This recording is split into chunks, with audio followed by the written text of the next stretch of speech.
শীতের খবর জানবো। চাঁপাইনবাবগঞ্জ থেকে যুক্ত হচ্ছেন সহকর্মী একেএস রোকন।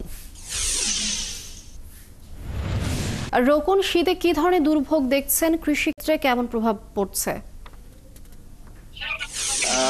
আমরা সকাল ৮টার সংবাদে যেমনটি দেখাচ্ছিলাম যে ঘন কুয়াশার কারণে কিন্তু আবহাওয়া খুব খারাপ অবস্থা ছিল এবং আশেপাশে কিছুই দেখা যাচ্ছিল না। গতকালকে কিন্তু সারাদিনই প্রায় এরকম অবস্থা ছিল, তবে দুপুরের পর থেকে কিছুটা উন্নতি আমরা লক্ষ্য করেছি।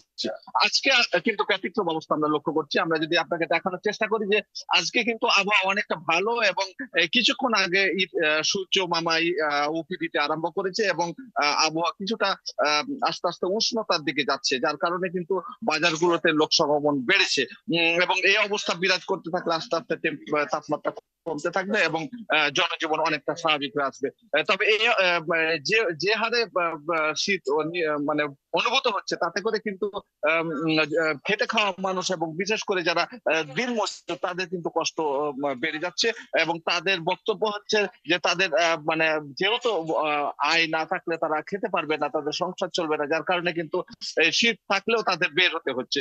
আর কৃষি ক্ষেত্রে যদি সমস্যার কথা বলি, তাহলে চাঁপাইনবাবগঞ্জে আপাতত কৃষিতে ক্ষতি হবার তেমন কোনো সম্ভাবনা নাই, কারণ আমের সময় এখনো আরম্ভ হয়নি।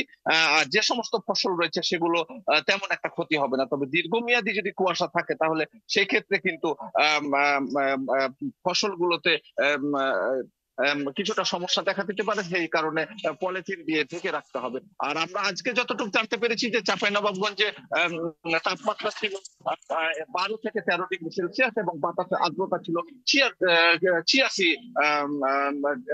এমনকি আমাকে জানিয়েছে কৃষি বিভাগ। লিনিয়া, ধন্যবাদ আপনাকে। আপনি যেমনটি বলেছেন আবহাওয়া ভালো দেখছেন আপনি। দর্শক, চাঁপাইনবাবগঞ্জ থেকে একেএস রোকন যুক্ত ছিলেন আমাদের সঙ্গে।